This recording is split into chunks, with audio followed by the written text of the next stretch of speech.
Sim, sobre a eficiência do tratamento, ela realmente, na minha prática diária do consultório, o que eu mais recebo é pessoas já há muitos anos em tratamento, e eu pergunto para essas pessoas, e você teve algum período desse tratamento que você se sentiu satisfeito com o tratamento? Ou seja, melhorou realmente aqueles sintomas, a grande maioria dos sintomas foram embora? A pessoa fala, não, nunca. A vida inteira eu vou lá no médico, mesma queixa aí do Renato, né?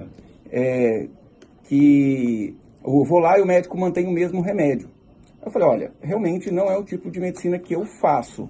A medicina que eu faço é uma que eu olho o resultado.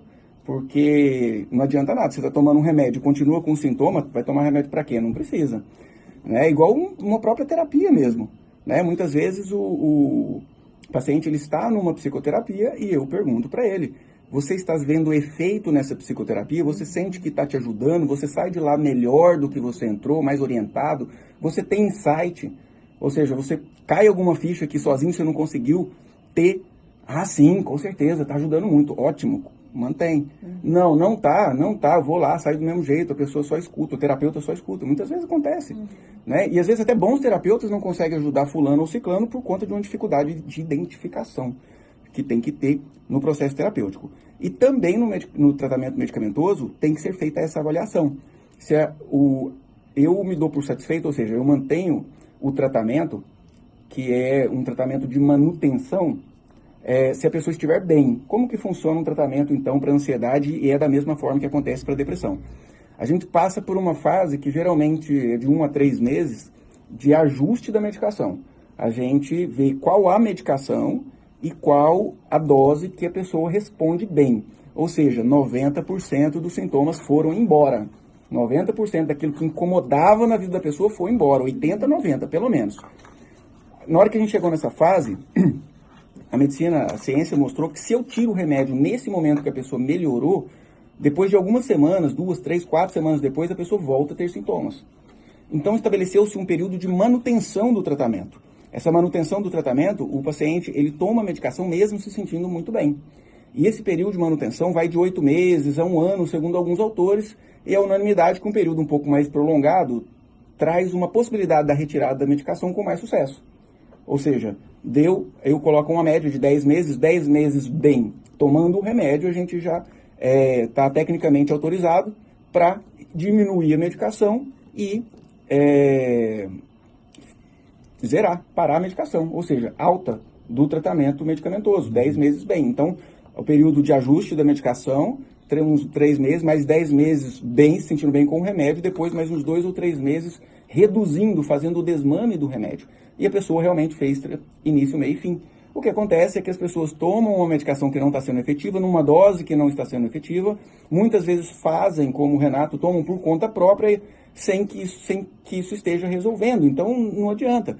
Então, muitas pessoas nem chegam na fase de manutenção, onde a pessoa está bem e nesse caso com o remédio. Se tirar o remédio de forma abrupta, pode causar outro problema. Pode piorar mais, aliás, pode voltar a ter a ansiedade que tinha antes. Porque mesmo que o remédio esteja fazendo um efeito parcial, insatisfatório, às vezes tira as crises de pânico mais intensas, às vezes pelo menos possibilita da pessoa dormir, né? Mas aí se a gente pergunta, numa avaliação subjetiva, para tentar objetivar, né? Quantos por cento do que te incomodava foi embora? A pessoa fala uns 30, 40%. Se tirar o remédio, esses 30, 40% que melhorou, piora de novo. Então as pessoas muitas vezes falam, fiquei viciado no remédio, toda vez que eu tento parar eu não consigo. Primeiro, geralmente não fez psicoterapia. E segundo, que não é o remédio que está causando o sintoma quando tira. Porque o que é a dependência? A dependência é quando a pessoa usa uma substância para se sentir melhor, né? Para ter barato, para ter onda. E depois, se ele não usa, ele começa a ter sofrimento. Isso é uma dependência, a pessoa usa o remédio para aliviar. O remédio que trata depressão e ansiedade não causa dependência, porque a pessoa nunca vai ter fissura, vontade de tomar aquele remédio, nunca. O que acontece é que depois de algumas semanas tomando o remédio, a pessoa tem os seus sintomas de ansiedade e depressão diminuídos, ok?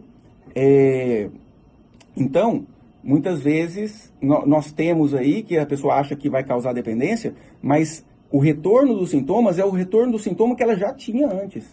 Assim como um hipertenso, ele toma um remédio para pressão, ele vai ficar com a pressão controlada. Porém, se no dia que ele não toma o remédio para pressão, o que vai acontecer com a pressão dele? Vai aumentar. Foi o remédio que causou ele, o vício no remédio da pressão que aumentou a pressão dele? Não, ele já tinha pressão alta. Você tirou a ação do remédio, o sintoma volta. Então, às vezes, né, retirando a medicação mesmo por uso próprio, ela pode ter alguma piora. Mas esse teste deve ser feito. Se ela tira o remédio e fica a mesma coisa, não era nem para estar tomando. A recomendação para o Renato é voltar no médico, então? Com certeza, ele precisa voltar no médico e falar o que ele está sentindo. Ok? Eu estou sentindo isso, ela está sentindo aquilo, ela ainda tem tal sintoma, ela ainda tem tal incapacidade das suas funções normais, ela não está dormindo bem. Isso tem que ser queixado para o médico, que tem a função de usar do recurso medicamentoso para diminuir a grande maioria desses sintomas mais intensos. Para finalizar, a gente consegue responder rapidinho o Marcílio Oliveira aqui. Ele pergunta qual a diferença entre psicólogo e psicanalista? Sim, a psicanálise é um estudo, é uma ciência que qualquer profissional de nível superior pode fazer a formação em psicanálise. A psicanálise, ela vira bem a pessoa do avesso nas suas causas relacionadas com a infância mesmo.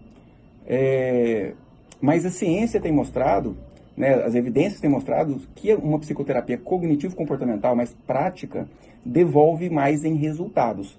E a psicoterapia cognitivo-comportamental, ela é feita por psicólogo, não por psicanalista. São coisas diferentes. As terapias, elas entram nesse contexto aí, as terapias integrativas, ou seja, que complementam tudo isso, muitas vezes com um resultado muito bom. Por isso que o critério que tem que ter é o quê? Tá funcionando? Tá ajudando? Mantém. Não tá ajudando? Não tem para que fazer. Então, muitas vezes vai em um terapeuta, um psicólogo caro lá e não tem tanto resultado. Às vezes faz algum outro tipo de intervenção, nem que não seja terapêutico, às vezes só de ir para a igreja. Às vezes de iniciar uma atividade física, a pessoa já melhora.